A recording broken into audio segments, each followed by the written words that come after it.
Sa punto de vista, tatalakay ni Professor Antonio Contreras ang proper conduct sa hearing sa Senado at Kongreso. Ito'y matapos na magkainitan sina Senator Risa Hontiveros at Attorney Harry Roque kamakailan. Professor.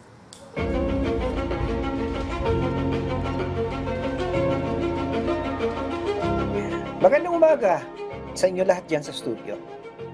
Noong isang araw, napanood natin isang mainit na pagtatalo sa Senado sa pagitan ni Senator Risa Hontiveros at ni dating kalihim Harry Roque. Nakita pa nga natin na binalaan ni Senator Sherwin Gatchalian si Harry Roque na kapag hindi siya umayos ay baka masite siya in contempt. Kasi nakita natin kung paano parang hindi na iginagalang di umano ni Harry Roque si Senator Hontiveros at sinasapawan niya yung interrupt niya. Anyway, ano ba talaga kasang layunin ng isang hearing? Ang isang hearing, maging ito man ay sa Senado o sa mababang kapulungan, ang layunin nito'y dalawa. Una yung tinatawag na hearing in aid of legislation, na kung saan nagkakanta ka ng pagdinig para aralin ang isang panukalang batas o pag-aralan ng isang umiiral na problema para makapagpanukala ka ng mga solusyon sa pamamagitan ng pagpasa ng mga batas. Meron naman tinatawag na hearing in aid of the performance of Congress of its oversight functions. Ano ba yung oversight? Binabantayan ng Kongreso at sinisiguro na ang mga batas na ipinasa nito ay naisa sa katuparan ng tama at yung mga pera na inallocate nila o inappropriate nila sa pamamagitan ng General Appropriations Act ay nagagastos ng tama. So, itong nangyayari sa Senado, kaugnay ng hearing sa Pogo ay actually parang kombinasyon ng hearing in aid of legislation at oversight. Hearing in aid of legislation kasi issue ang illegal gambling at ano ba yung batas ang ipapasa tungkol dito at ngayon nga nakita natin yung sinabi ni Pangulong Marcos Sasona na dapat ipinagbabawal na yan.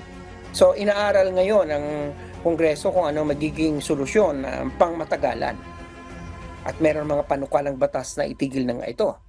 Hearing in aid of the performance of an oversight function sapagkat tinitingnan din ng Senado kung tama ba ang pagsasakatuparan ng mga batas ng mga ahensya ng gobyerno na kaugnay hindi lamang sa gambling kundi pati na sa immigration dahil sangkot dito yung mga di umano yung mga hindi naman Pilipino naging Filipino citizen na sangkot sa Pogo. At ang isa nga, si Alice Go, ay naging mayor pa ng Bamban. So kung saan-saan na pumunta ang hearing na ito. Pero, ang isa pang tanong, ano ba dapat kasi ang proper behavior ng mga nasa hearing? Kapag ikaw ay isang resource person na inimbitahan, naturalmente dapat ginagalang mo ang mga senador at ang congressman. Dahil sila ay kinatawan ng Estado. At ang paggalang ay sa pamamagitan ng kinikilala mo sila, hindi ka magsasalita kung hindi ka tinawag, at yung hindi mo i-interrupt ang sinasabi nila. On the other hand, hindi lang naman dapat yung resource person ang dapat mag-exercise ng respect. Dapat maging ang mga senador o sa mababang kapulungan ang mga miyembro nito ay nagpapakita din ng respect. Dapat ginagalang din nila ang kanilang mga resource person. Unfortunately, nakita natin sa mahabang panahon na may mga hearings na may mga senador at mga congressman na kapag nandun nila sa hearing, parang akala mo sila inquisitor, akala mo sila ay para ng mga abogado na nagpo-prosecute ng isang kaso. Samantalang ang layunin ng mga hearings ay malaman natin ang totoo.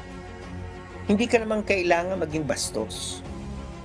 To be fair, si Senator Hontiveros ay napakamagalang magtanong. Pero marami mga senador na hindi niya katulad. So, hindi lamang po ang mga resource persons ang dapat nagiging respectful.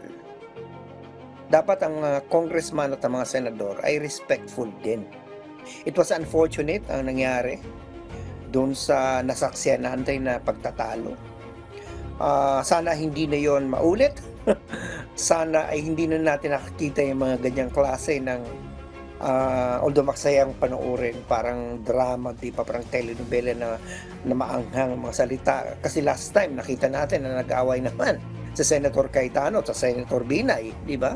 Pero yun yung sinasabi ko. Ito yung mga official functions. Ang mga senador, ginagawa nila ang kanilang official duties. At ang mga resource persons na andon, hindi para imbestigahan at i-prosecute. Sila po ay inimbitahan para kunan ng impormasyon. At sa mga resource person naman, igalang po natin ang mga senador at ang mga congressman. Ang paggalang na yun sa pamamagitan ng pagkilala sa kanila. At kung ayaw naman nating sagutin ang kanilang mga tanong, malumanay na sabihin na ayoko pong sagutin yan, baka yan ay maka-incriminate sa akin at may karapatan na naman po ang lahat. Hindi po magandang makita ng mga mamamayan na ang ganitong mga opisyal na kaganapan ay nauuwi sa parang nagbabangayan. Hindi po yan maganda. Yan ang mga aking punto de vista ngayong araw na to. Balik sa inyo dyan sa studio. Good morning ulit. Maraming salamat, Professor Antonio Contreras.